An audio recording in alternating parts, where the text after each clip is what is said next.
SVG having the capacity of 50 kVA right now. Rated voltage as well as capacity, rated frequency.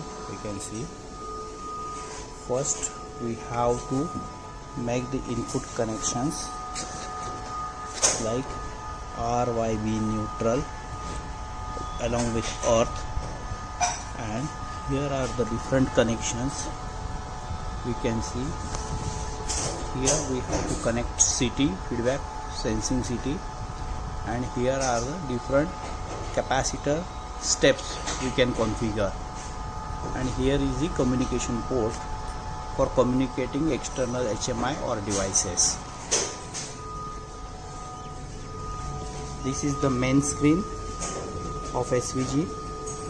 After booting on, power on, we can see this screen.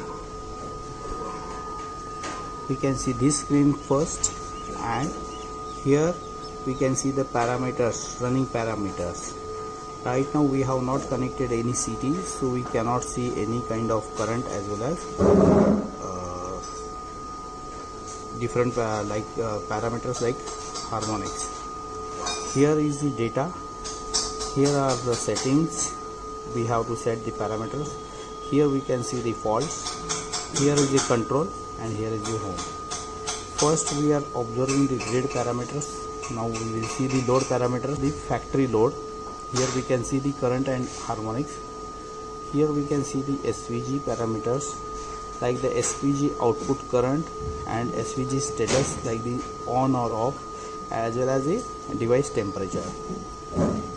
Here we can see the communication with the different capacitor capacity C1, C2, C3, C4 like that.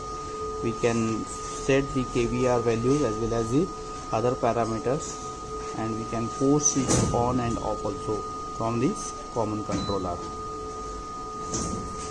Now this is the settings screen where we can set the CT ratio, capacity, communication mode, modbus, CT, whether it is load side or grid side, running mode. It should be automatic so that after power on it will go on automatically switch on. Phase type, whether it is 3-phase 4-wire. Next is the over voltage, over current or under voltage. All the parameters we can configure. Then here we can set the harmonic order, which harmonics we have to mitigate. This is the fault screen where we can see the fault messages if anything is there, and this is the control screen. If we have to manually switch on, then we can start it manually, start and stop, and if any fault, then we can reset it. And now this is the home screen.